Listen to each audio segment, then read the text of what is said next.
Well, hello my friends, this is Gladys from Gladys Gardening Heart of a Gypsy, and I'm coming to you to show you how to make this small tag holder. I designed this for yesterday as my design or DT project for Tsunami Rose Designs, and our challenge was to create any project using these tags. Well, I don't do a lot of cards, as you guys have seen some of my videos and things of that nature, but I do like to make I don't know, furniture or modules, whatever you want to call them. I love doing boxes and things of that nature, so I thought, since I use so many tags in my projects, I have to keep them organized at all times, and this is not the only one. I've had a lot of them, okay? Ones that I have bought through Seven Gypsies, the wooden trays, I have both of those, and other ones that I've made, because when I finish a project, I go through all my little leftovers and I create them or cut them into tags, and I don't necessarily put the reinforcements yet. Like let me see if I can have some in here that do not have okay, so this one right here doesn't have no reinforcements, but it's cut in the shape of a tag already.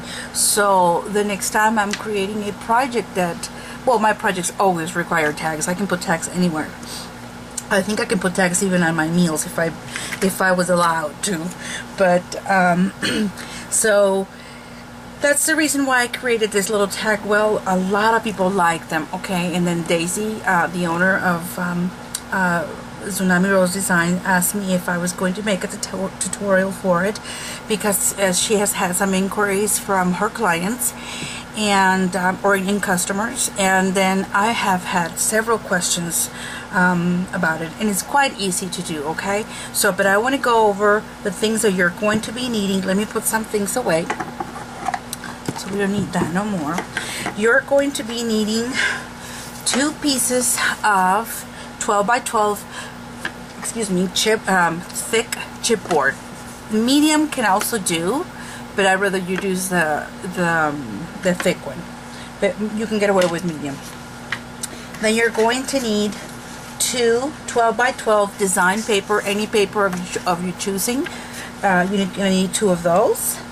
You're also going to need a ruler, talking about tools, so a ruler, scissors, a pencil.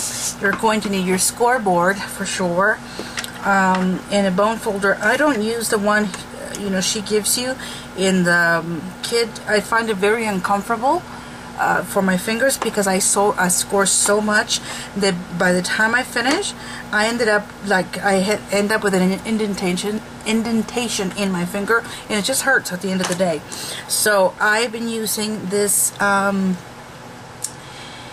it's a styler, but it's like what do you call this one? It's an embossing tool. That's precisely what it is. So, and this one, the smallest, fits perfect into the grooves, and it has, it's a round ball metal, so I know I'm not going to waste it, or it's not going to break on me because it's metal in the front, but at the same time, being a little ball in there and it's very smooth, it's not scratching my papers or tearing them apart, and I think I get much better results with this than with that little bone folder. So scoreboard of your choosing, and bone folder, obviously.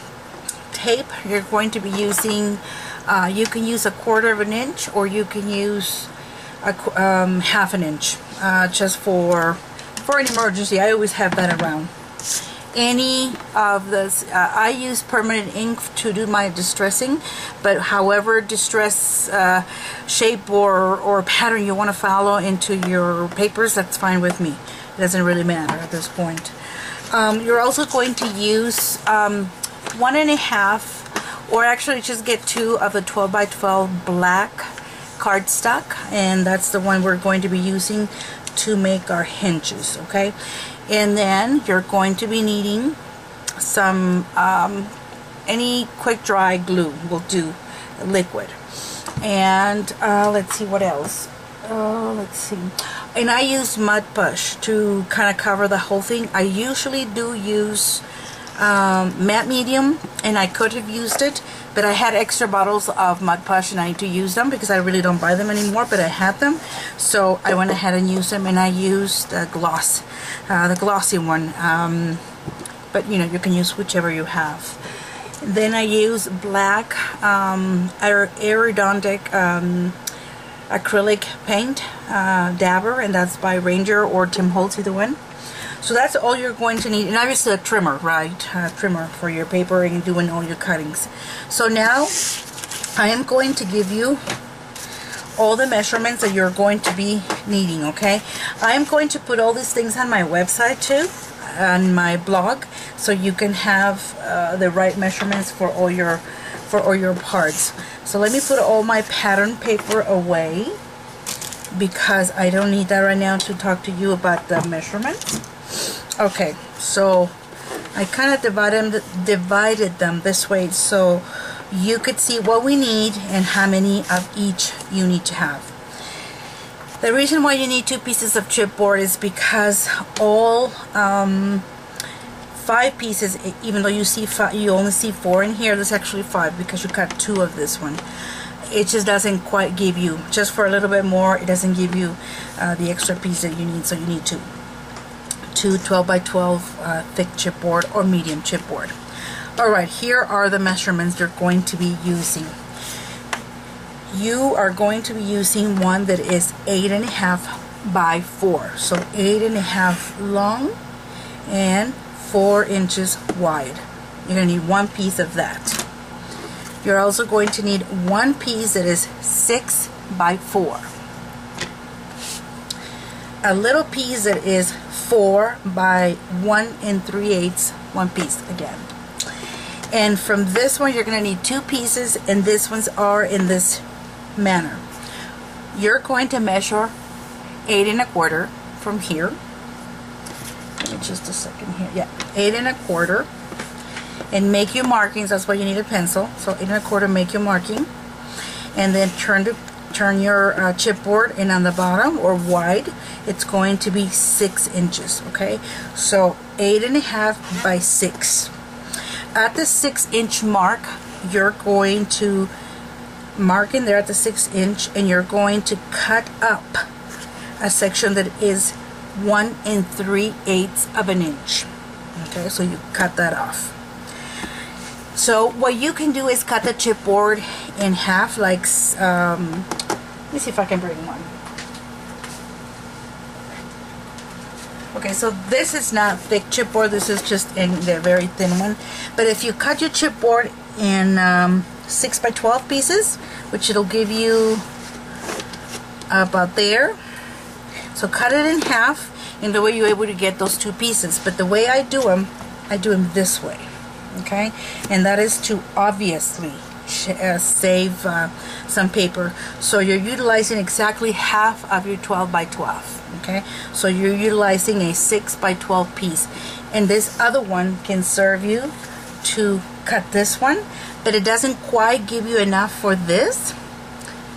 See, it's just a little bit, let me see,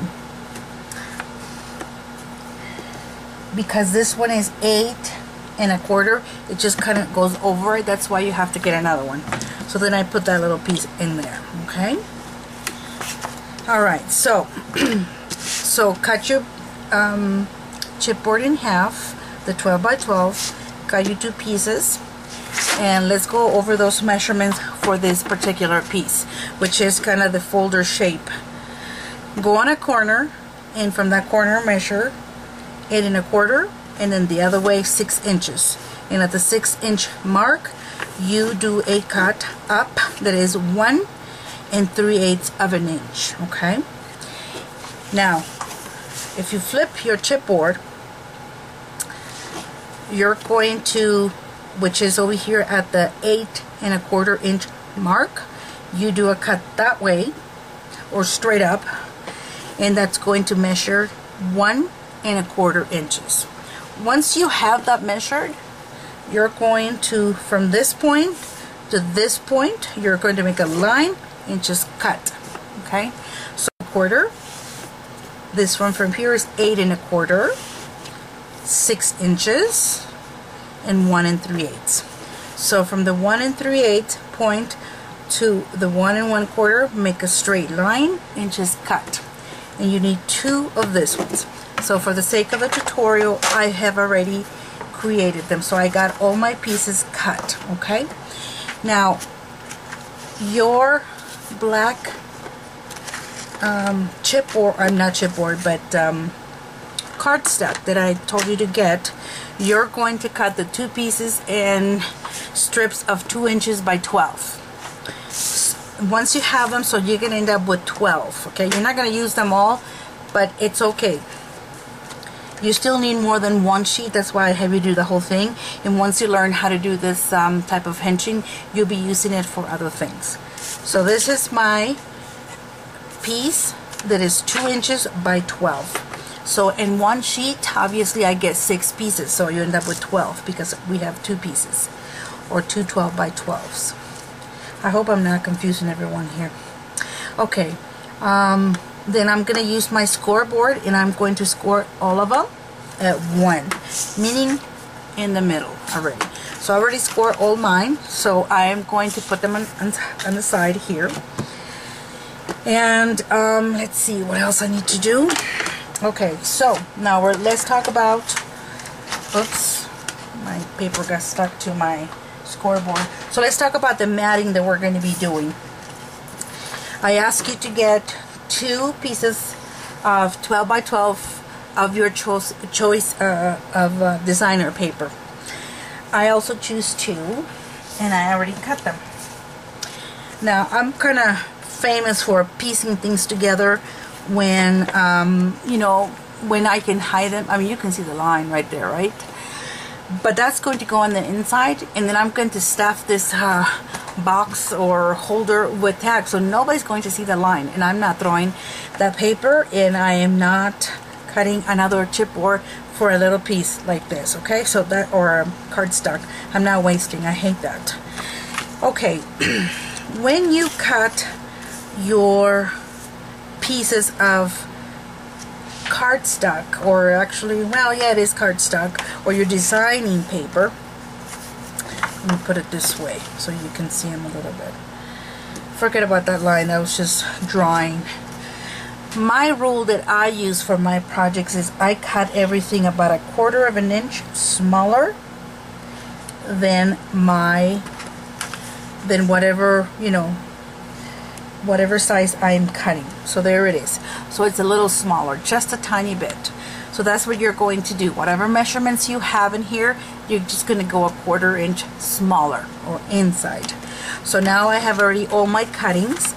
Another thing that you need to find out or know about, and I'm sure you'll find out, is that when you have 2 chipboards that are the same shape and they're going to be on the opposites from each other, if you have a pattern paper that has words, or it has or even designs, whatever, make sure you cut them correctly so you don't end up like this. Now I don't care for this one because I wasn't going to waste any more paper, but the way they're going to be, on one side is going to be here, and on the other side is going to be the other side of the paper, okay?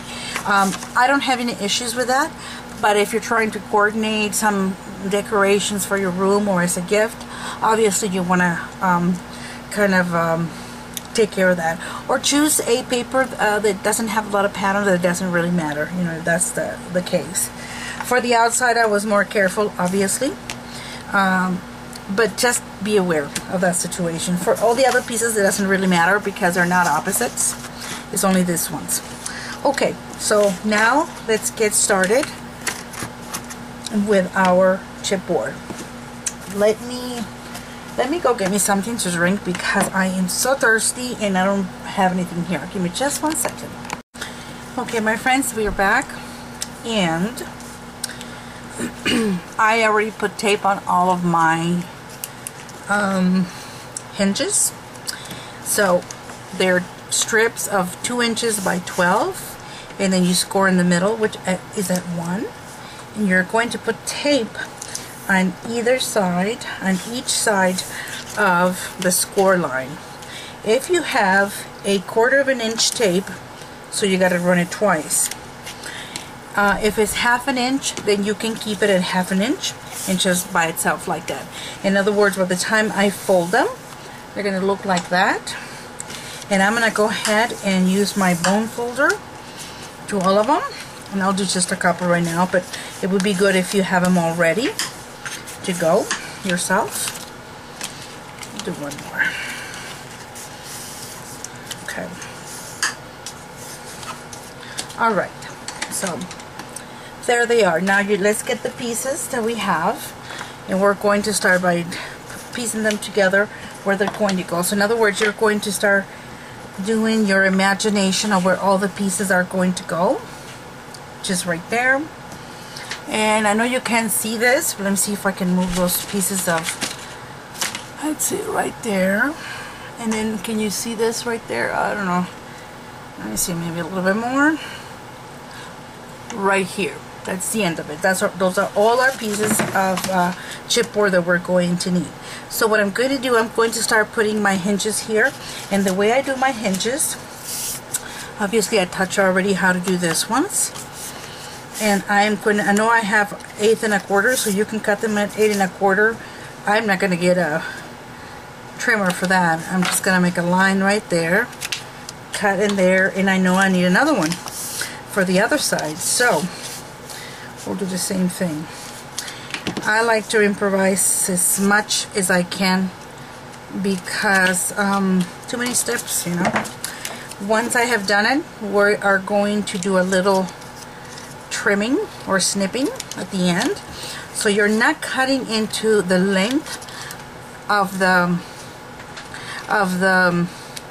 you know, cardstock. You're actually just getting to the tip of it only. And you can dispose of those. We don't need those. Okay, so this is the way we're going to do. I've already used my bone folder, increased, you know, the middle of it. I am going to remove only one side of the tape.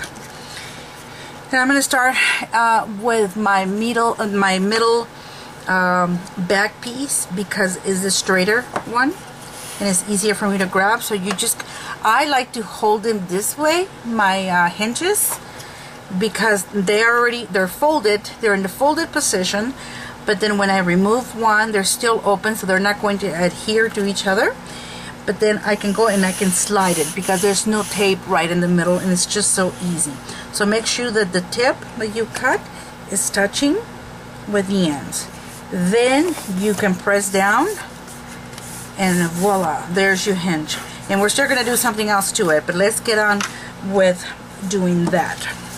Okay, I'm going to do the same thing to the other side, and that is, and the way I put my hinges, I glue the same size, same side of the chipboard on every chipboard that I'm doing. So in other words, I adhere that side, I know I'm going to adhere that side too. So I'm not going to just put that one and then on the other side put it over here, because that will make it kind of difficult for us to work.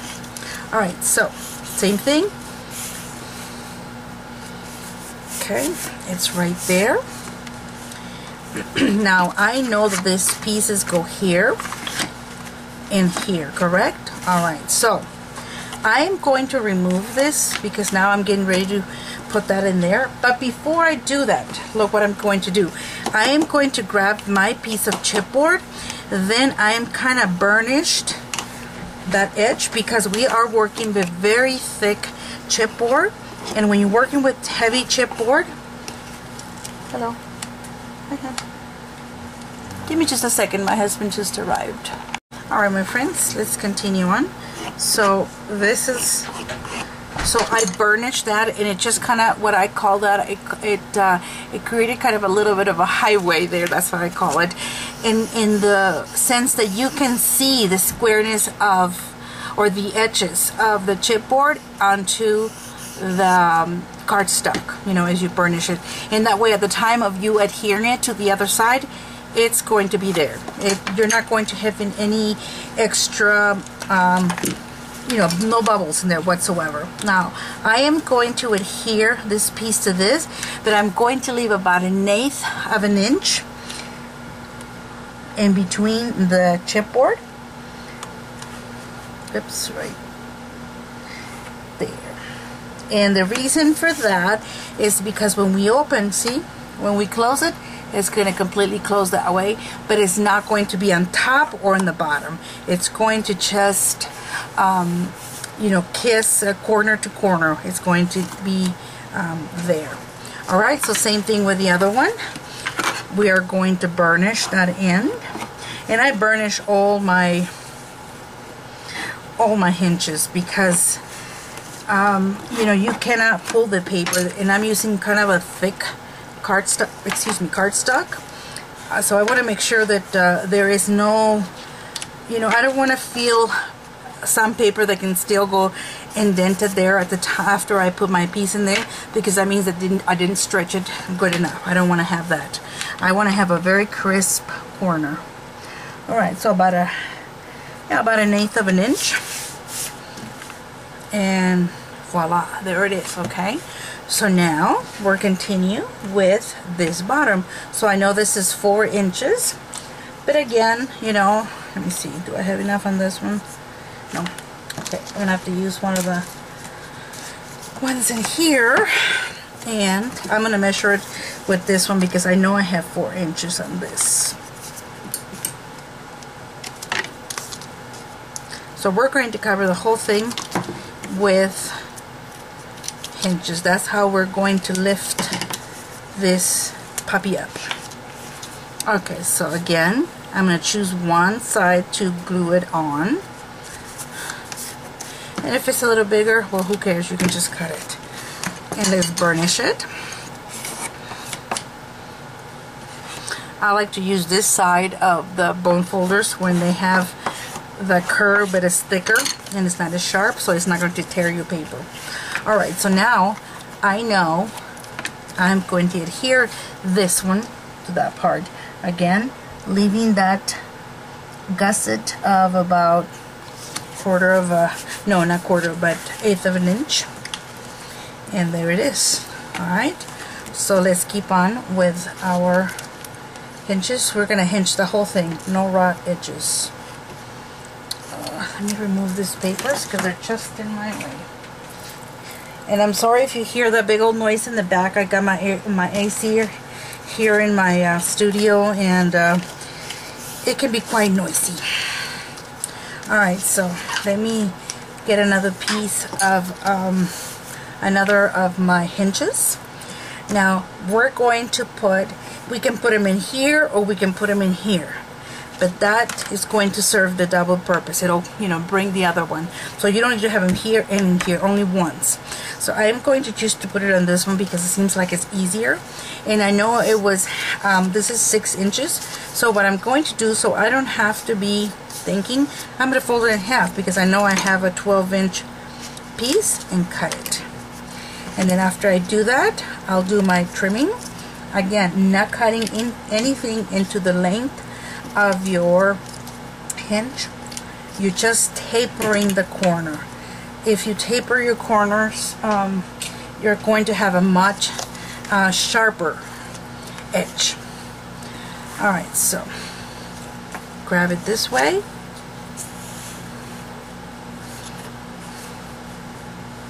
Right there, and then cement.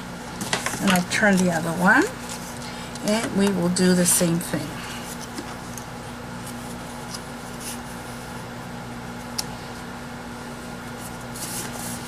Okay, so now we're going to burnish those pieces of cardstock that we just put in there that are going to be our hinges to unite or put our project together. Okay, now we have another piece in here. Let's see. Let me see if this is long enough for this. Yeah, I think it is. Well, no, it's not. Okay then. So it's going to be 4 inches. I mean, you can measure them if you want to be precise. I'm used to this, and I just get, you know, all those stools because they're big and bulky, and my area is not that big. Alright, same thing as we've done so far. This is just a tiny bit bigger there. And we are also going to burnish that.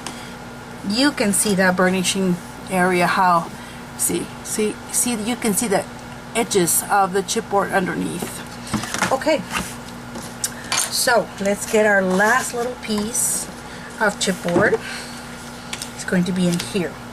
And we still need one piece of,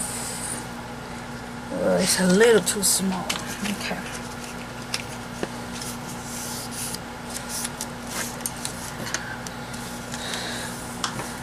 Once you have everything hinged, it goes really fast. Okay, so I'm going to make my marking there, cut it. I'll snip the corners.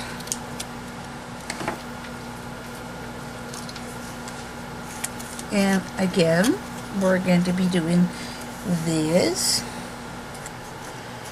And then I'm going to burnish it. Okay. And now what we're going to adhere is this right there. With the same, leaving the same amount as we left everywhere else, about 1/8 of an inch on the whole thing. Okay, very nice. Okay, so now we need to finish with, let me remove some of this garbage, some of these trimmings, they're just everywhere. Okay, so basically what we need to do is this top part, and then we need to do this ones and these little pieces to cover them.